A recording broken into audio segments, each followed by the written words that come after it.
I try everything of marketing, everything of digital marketing I've tried in these years. And I have to say help, but didn't work for me. So now I can say, what is two things of marketing when I get my clients? And I have constantly clients since the beginning. The day I've finished my certification, I already have two formal clients. First, you have to be congruent with who you are. All the time, in all the places that you are selling yourself. We have to understand that our product is ourselves. We are our product. You have to work on yourself, invest in yourself. All the places that you are selling yourself. That people have to know what you do. They have to know what you can do for them, and they have to remember you. Because if they don't buy your service in that moment, they have to remember you when they need you or when they know someone that can recommend you. Welcome to Career Coaching Secrets, the podcast where we talk with successful career coaches on how they built their success and the hard lessons they learned along the way. My name is Davis Nguyen, and I'm the founder of Purple Circle, where we help career coaches scale their business to $100,000 years, $100,000 months, and even $100,000 weeks.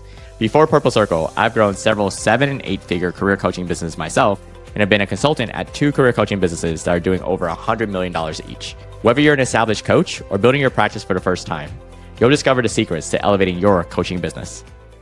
Welcome to Career Coaching Secrets Podcast. I'm Kevin, and today we're joined by Tania Velasquez. She's been a coach for over 13 plus years. Welcome to the show, Tania. Thank you for having me. So happy to be here. Yeah.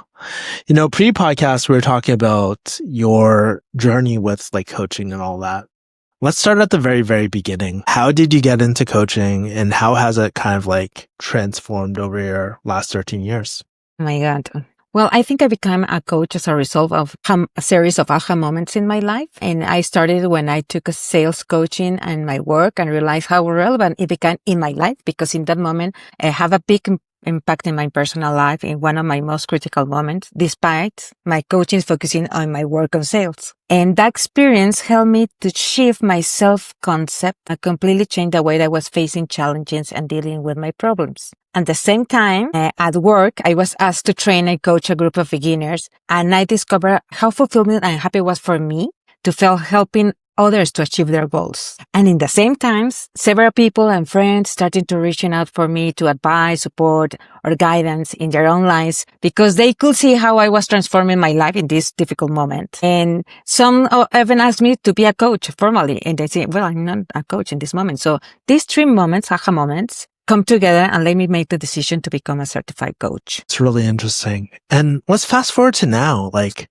Everybody talks about ideal client profile. Who do you kind of help, and what kind of problems do you help people with? When I start coaching, I have every kind of clients. And one of my clients come and say, I can pay you, but I can give you another kind of pay. I am already in a company in human resources, in all workshop capacitation, and I can contact you with the people that are already on the top, and you can learn from them. So she will make this change, and she make an appointment with a high profile coach, so relevant. And I do all my questions in the beginning, how I do that, all these questions. It's something that I do now. When somebody comes and say, oh, can you give me an interview to help me with citation? I always help people. But a recommendation that she make for me is, you have the certification and you have the tools, you have a sharp eye, but you don't have experience. What you have to do is start coaching everyone that be available. It doesn't matter if it's in business,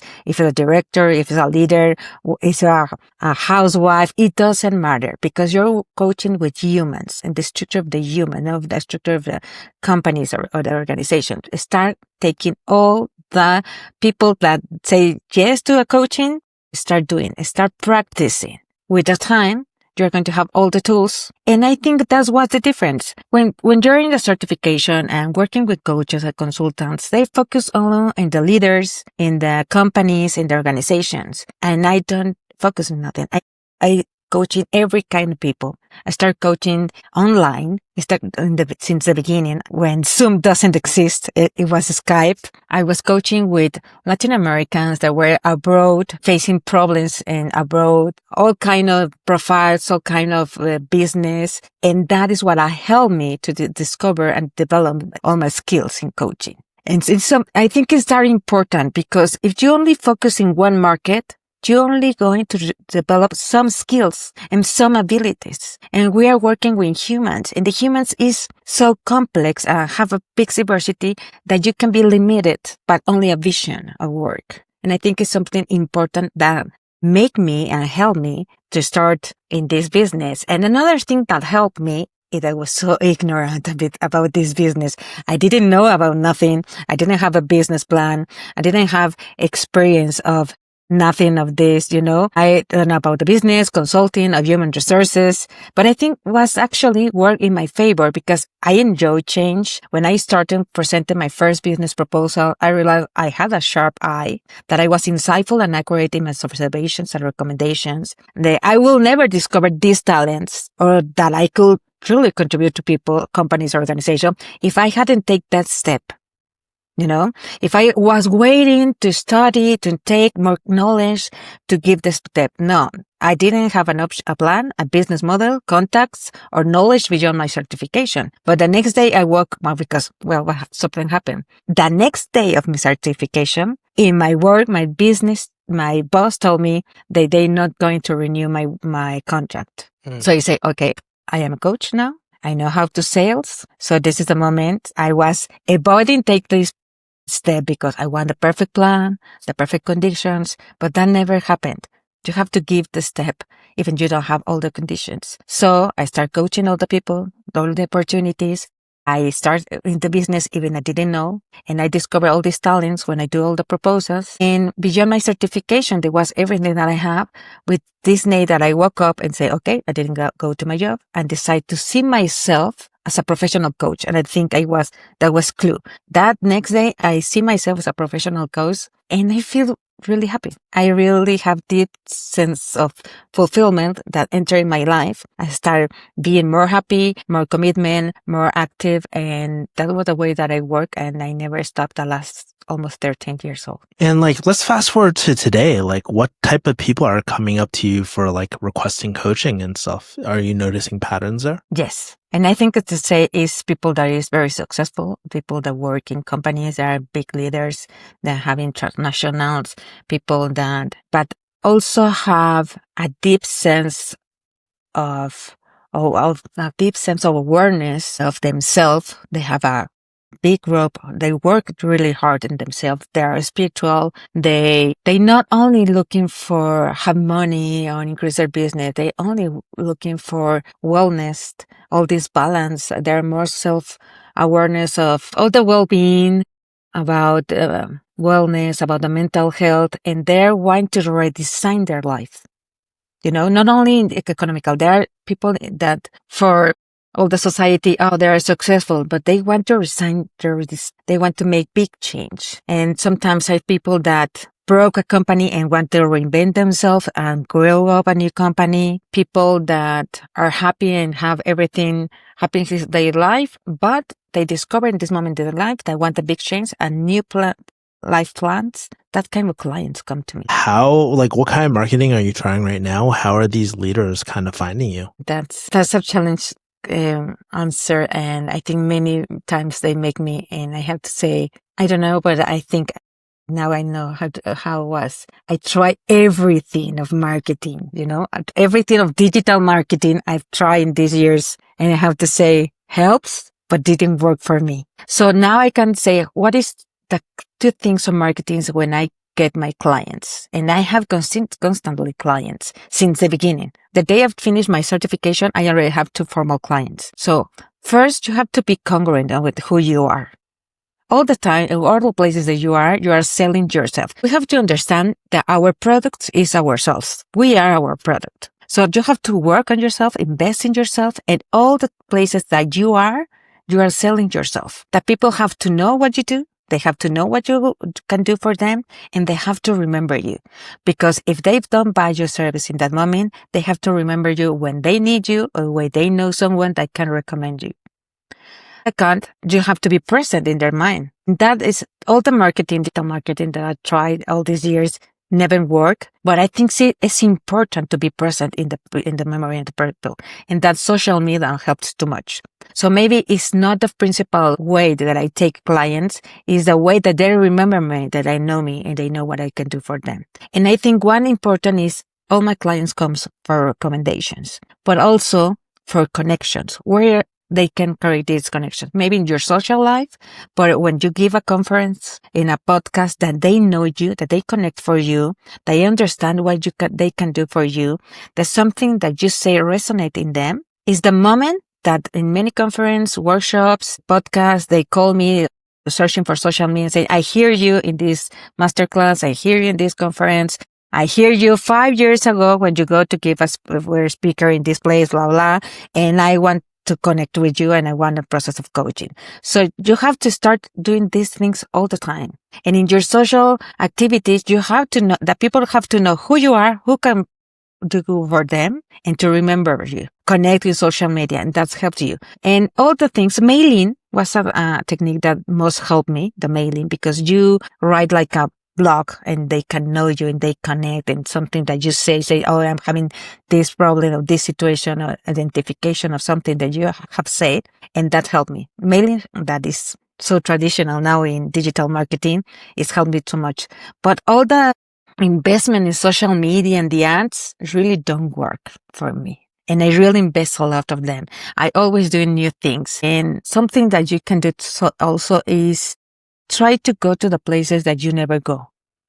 So I remember be so focused in the corporate world, in the business world, and the first time that a group of women searched for me for a conference and a speaker and said, this is not my market, I'm not so identified with them, but okay, let's do it. And that day start a new market for me. And then that day finished the conference. I have prospective clients. I remember a woman that say, my husband needs you. My husband is a director in a company and he needs you. So you have to explore more markets and don't say, I only work on it. You don't know where in every places and everybody can be your client. So I'm sure people are finding out about you, right? And they're probably raising their hands wondering like, hey, I want to work with you somehow, some way. And so when you do work with people, what do these coaching engagements kind of look like? Are they more like, it sounds like one-on-one coaching, but do you have Yes. group coaching, organizational training? Like there's so many different ways. What kind of offerings do you have for your coaching so far? All that you say and team buildings. Sorry? All that you say and team buildings. Okay, I do one-on-one. I have a lot of clients in a one-on-one, and I work with organizations. And when I work with organizations, I design a program for the company. Okay, I have a research and connection with the company about the necessities, the problem, what is challenging, and I design a program for them. And this program could be coaching, team coaching, or workshops, or team buildings. And I design all the program for them about their necessities. It could be only a workshop of one day, or it could be a program of months, or maybe a year. And sometimes there is no companies or associations, they look for me for like a speaker or workshops for a group of persons on sales or something like that, But I give a workshop of one day or a conference. Sometimes they look for me for working online companies that all the employees are remote. I give workshop online, master classes, coaching online. I give coaching online in companies and people that only looking for me for one-on-one. And for companies, I also work in team buildings. That's all my service. Interesting. And it sounds like you're doing quite a bit. How do you manage your capacity? Do you have like other coaches working for you? Are you solo? Do you have like a VA? I'm kind of curious about that. Well, I think it's important. I didn't do that in the beginning, I generally see myself one-on-one and all the process took me to this. And actually, I have a certification in team building and I do it to say, I'm never going to do a team building.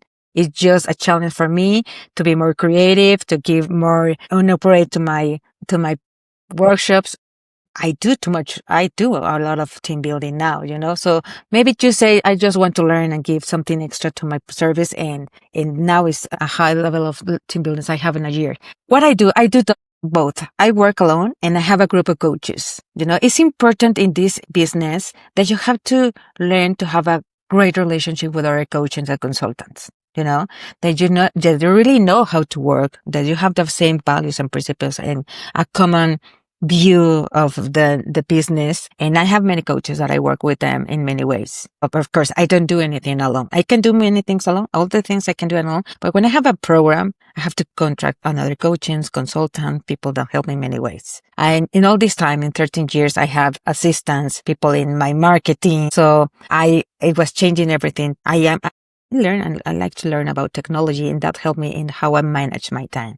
I very, very, very disciplined in my routines, in my habits to be in the better way, in the best state to my clients. And I think that's very important, how to manage your work, how you manage your schedule, your time. I have a very discipline on my habits. And I work on it physically, mentally, healthy, and spiritually. For me, that is important. It's the only way that you can handle a very complex business like this. It's very important. And something important, I think, for the people that is hearing us, that you have to find these coaches or consultants that you have the same values and the same vision to make it to work in group. Okay, even we are solo, we have to learn how to work like a team. It's very important. Very close, and you have to honor their relationships to learn. Don't copy their workshops or don't copy their methods. The work in very complete to give out your client a very complete offer of services. But you have to be careful and to work on this in your business. You can do it nobody grows and be successful alone. Never.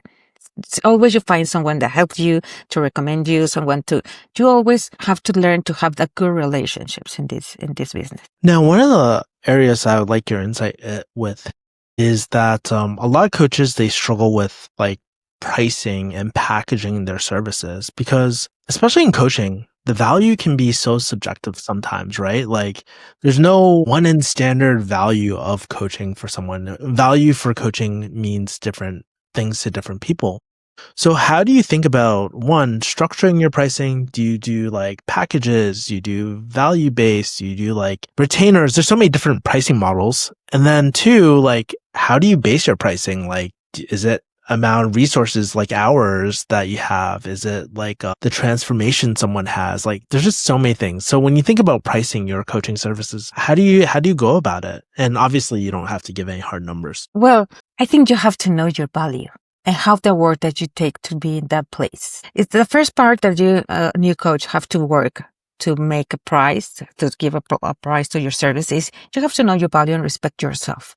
You have to work on yourself. Because if you don't work to yourself, you can put the highs and then the minimum, and everyone is going to say, no, but I only can pay this, and you're going to accept everything. It's not about that. You have to have respect for yourself. You have to know your worth.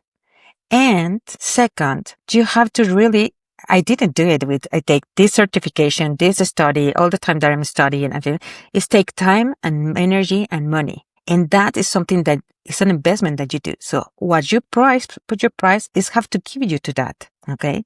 And I take my experience, it's not the same price now that 10 years ago. I take my experience. I take the kind of services of different clients that I give, and I don't give the same price for a company that someone that is one-to-one, is a leader that's looking for me outside the company, And I know my minimum in an hour in coaching. That is not the same the minimum in workshop. That is not the same the minimum in team building. I know that.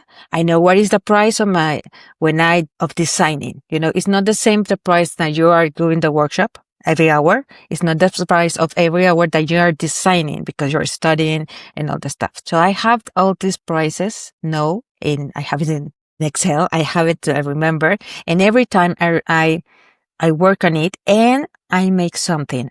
Sometimes when I client, I have too much connection. I ask for a feedback and I, okay, for this service that you're receiving, how do you feel about the price? Actually, not 2 days ago, one of my clients said about experience that I have with therapists and a consultant, and they say, I really, this session for me are gold. And I have told you that maybe I pay more for this session. So that kind of feedback helped me to see how the clients see me. It's not the same your perception that you are so good, that you do a big effort, and not the same the perception of your client that is receiving your service. So I think you have to do this feedback with your clients about the cost. They can pay you or they think that it's not worth it. And I do these things with my clients every year, constantly, with all the time. I'm checking the market too. I'm checking the market. Sometimes I know I'm high, but the feedback with my clients let me know that there is worth to know. I remember last year, a lawyer of Peru called me and searching only for one session or take a decision. And they say, your price is too high for me. And I know because the difference of the currency, the difference with the dollar, say, well, I know, but this is my price. And they say, okay, but I'm very convinced that you are the person that you're going to help me. We have that session. And when finish the session, she said, this is really worth it. And I'm going to do it again. I want to be in contact with you because this really helped me. This changed all this. It's a big decision for my life. It's going to impact all the areas of my life. And it's really worth it. So that kind of feedback is going to give you if it's really good, your price or not. Because it's not only about your effort or your value or your perception. You have to be so certain that you're giving a value to your client. And that's going to help you. As you think about your business, right? Like you've been in the business. So now we kind of understand like, hey, how are people finding you? What kind of coaching you're offering? How you're pricing it?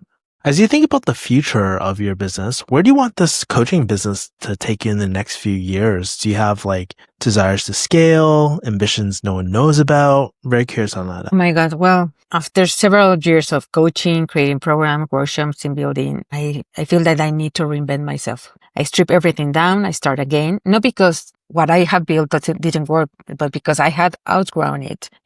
I've changed. The market changed. The world is changing after pandemic. Artificial intelligence challenging us to reinvent our process to make our services more efficient. Companies and leaders are facing rapid transformation. They are growing awareness around well-being, mental health, and the need to be more circular and collaborative leadership. So I couldn't continue with the same product and the same vision anymore. And I decided to take everything offline, including my website last year. And I give myself the space to reinvent and redesign my practice for a deeper place. And I'm that exploration. I'm in that stage of exploration, integrating everything. I learned about the mind, neuroscience, quantum physics, art, artificial intelligence, and human behavior. And this year, all the programs, team buildings, and workshops were new. And I applied new techniques in my coaching clients. All this year, I thought it was going to be short this time, but no, it's taken me since November of last year and all this year. A new chapter is not about creating another methodology, it's about embodying what I already built and expanding in a new level and deep in prosperity.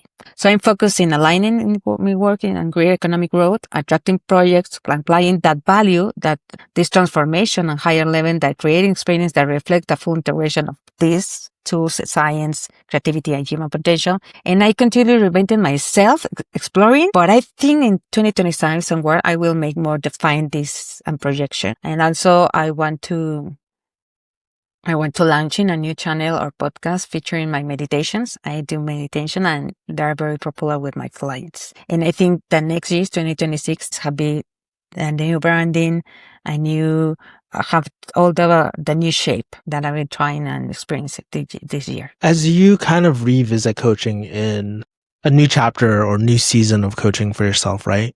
Because it clearly has changed for you. What are some challenges that you're kind of noticing right now in this season of your coaching business? Like maybe some of the things that people might not be able to see outside looking in. I didn't perceive the companies and the leaders in the same way. All the principal topics of my clients changed after pandemic radically. Before pandemic, they want to grow up. They want to wear general managers. They want to be directors. They want to be Latin directors. They want to be Latin directors. They want to be global directors. So everything was about focus on growing on work. And that's all. And more money and more sales. After pandemic is about, how I take more money, how more successful with less effort, with more wellness, with more balance in my life, with more time to be with my family, and with health. So all change. It's a more holistic view of challenge on my clients. Sometimes I have some session that was, what? I never think I'm going to hear that on my client say, Sen, human resources call me. There are 3 positions and they ask me which position I want to go. And I say, well, what do you want? I say, no, none of them. It's more work. It's the best title, but it's not really a better life. It's not really a better successful. It's more money, but I am ready, good in finances. I make investments. So I want to design another kind of life, not only with good money and a best title in my work. No, I want better life. So that's kind of challenge I never had before 2020 with my clients, and my clients never take to sessions topics like and spiritual. I want a spiritual vision. So I have clients that are very successful, that have a good position or be successful for people around them, but they want more and different. And they want to integrate in their life topics like spiritually, like well-being, like all, is they're not only focused on work or money or more successful, they're working in a real design of their life plan. And even the coaches always work on it. It wasn't the main service that I gave before 2020. And now all the people is, I want to resign my life. I want to change everything. And sometimes say, I don't know if I want to continue with this company. Maybe I contract a CEO and I want to do something new, something that is going to be more happy with me, something that give me more better life. So that kind of challenge that I never had before. And the people want to make changes and are learning to artificial intelligence. They know they can use it to be more productive, to have more time. So all those challenge. So it's the kind of challenge that my clients have to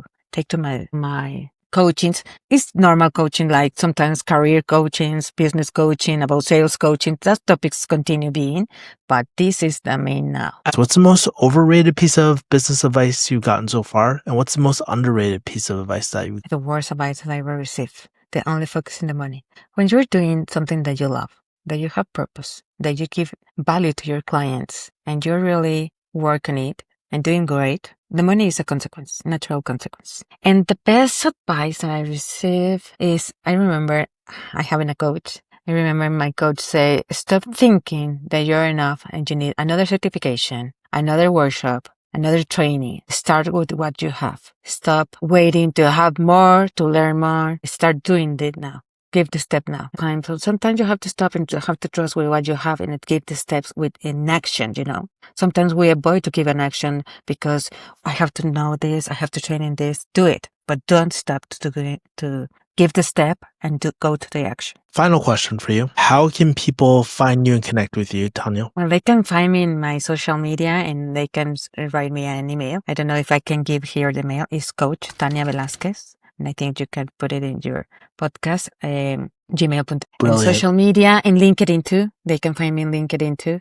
And Tania Velasquez is LinkedIn, you'll find coach, but in social media, like Coach Tania Velasquez. And yes, it's a way they can find me. I can put here my information. Cool. Thank you so much. Just sharing your experience, Tania. I think something that stuck out to me was like this new transformation or this new chapter you're going about that is a bit more holistic and a bit different, from what you're previously doing. And that's always a very, very scary step just to be able to do something new. So I just want to thank you for just the work you do. And thank you for coming on to the podcast and just sharing your experience, Tania. So I appreciate you. Thank you. Thank you. Thank you for having me and this opportunity. That's it for this episode of Career Coaching Secrets. If you enjoyed this conversation, you can subscribe on YouTube, Spotify, Apple Podcasts, or wherever you're listening to this episode to catch future episodes. This podcast was brought to you by Purple Circle, where we help career coaches scale their business to $100,000 years, $100,000 months, or even $100,000 weeks, all without burning out and making sure that you're making the impact and having the life that you want. To learn more about our community and how we can help you, visit joinpurplecircle.com.